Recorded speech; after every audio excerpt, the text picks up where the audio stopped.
Welcome to my YouTube channel বিদ্যার্থী সাথী। আজকে আমরা class 6-এর উন্মেষের ষষ্ঠ শ্রেণীর উন্মেষ বইটির প্রশ্নোত্তরগুলো বিষয়ে আলোচনা করব। পার্ট 2 গ্রন্থপাঠের প্রশ্নোত্তর। যেমন নিচে শব্দজালে কিছু অর্থযুক্ত শব্দ আছে, সেই শব্দগুলোর অর্থ নিচে বাক্সে দেওয়া আছে।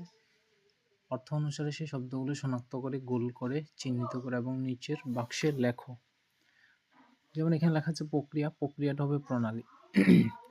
2 নম্বর অনুযায়ী হবে অনুসারে। এখানে অনুসারে বিদ্যুৎ হবে বিজলি। যে অন্যমনস্ক না হয়ে একান্তভাবে লেগে থাকে একনিষ্ঠ। বই হলো গ্রন্থ। 6 নম্বর হচ্ছে সম্পদ ধন, যে ঘরে বই রাখা হয় গ্রন্থাগার।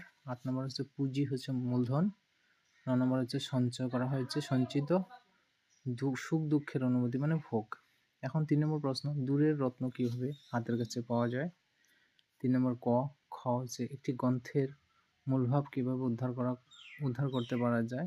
গ্রন্থে লিখিত জ্ঞানকে কিসের সঙ্গে তুলনা করা হয়েছে। আর ঘ নম্বর, প্রয়াত গুণীজনদের জ্ঞান বুদ্ধির কথা কিভাবে লাভ করতে পারি। এগুলো প্রশ্ন বিষয়ে এখন আলোচনা করব।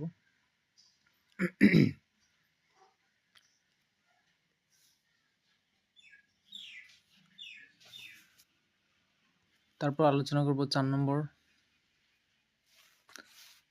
নম্বর যেমন দেওয়া আছে, গ্রন্থাগারে লিখিত জ্ঞানকে কেন সঞ্চিত সম্পদ বলা হয়। জ্ঞান লাভের উপায়কে অর্থ উপার্জনের উপায়ের মতো বলা হয়েছে কেন। গ নম্বর, পড়াশোনার মাধ্যমে দূরের রত্ন কিভাবে হাতের কাছে পাওয়া যায়। ক নম্বর, পড়াশোনা থেকে কিভাবে মনের একাগ্রতা জন্মে বুঝিয়ে লেখা। এগুলোর বিষয়ে এখন আমরা আলোচনা করব। এখন 3 নম্বর প্রশ্ন, যেমন দূরের রত্ন কিভাবে হাতের কাছে পাওয়া যায়। পড়াশোনার মাধ্যমে দূরের রত্ন হাতের কাছে পাওয়া যায়। খ নম্বর প্রশ্নটা আছে, যেমন একটি গ্রন্থের মূল ভাব কিভাবে উদ্ধার করতে পারা যায়। একটি গ্রন্থের মূল ভাব বুঝতে হলে গ্রন্থটি মন দিয়ে পড়তে হয়। এমনিতে চোখ বুলিয়ে গেলে গ্রন্থটির মূলভাব উদ্ধার করা সম্ভব নয়। গ নম্বর প্রশ্ন, গ্রন্থে লিখিত জ্ঞানকে কিসের সঙ্গে তুলনা করা হয়েছে। উত্তর, গ্রন্থে লিখিত জ্ঞানকে সঞ্চিত সম্পদের সঙ্গে তুলনা করা হয়েছে।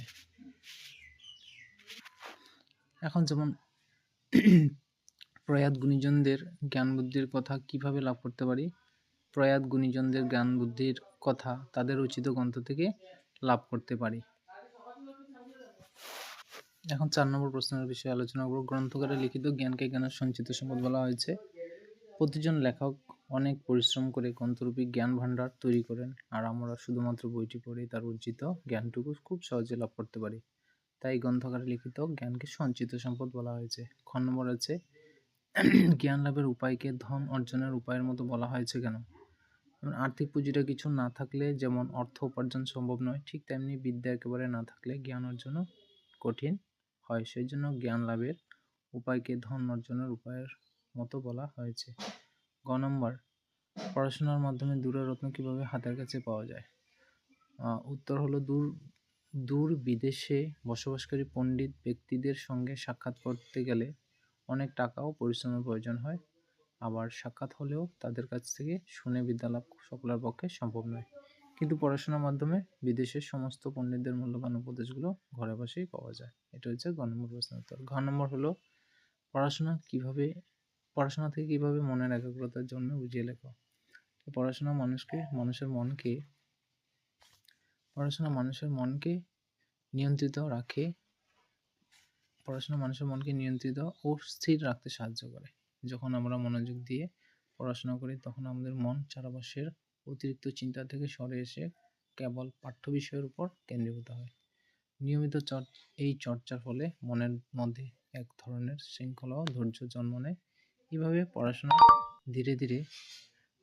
ধীরে ধীরে মনের একাগ্রতা গড়ে তোলে, যা জীবনের অন্যান্য ক্ষেত্র কাজে লাগে। তো আজকের এই ক্লাস 6-এর তৃতীয় পাঠ গ্রন্থপাঠের প্রশ্নোত্তরগুলো আলোচনা করা হয়েছে। ভিডিওটি দেখার জন্য সবাইকে ধন্যবাদ।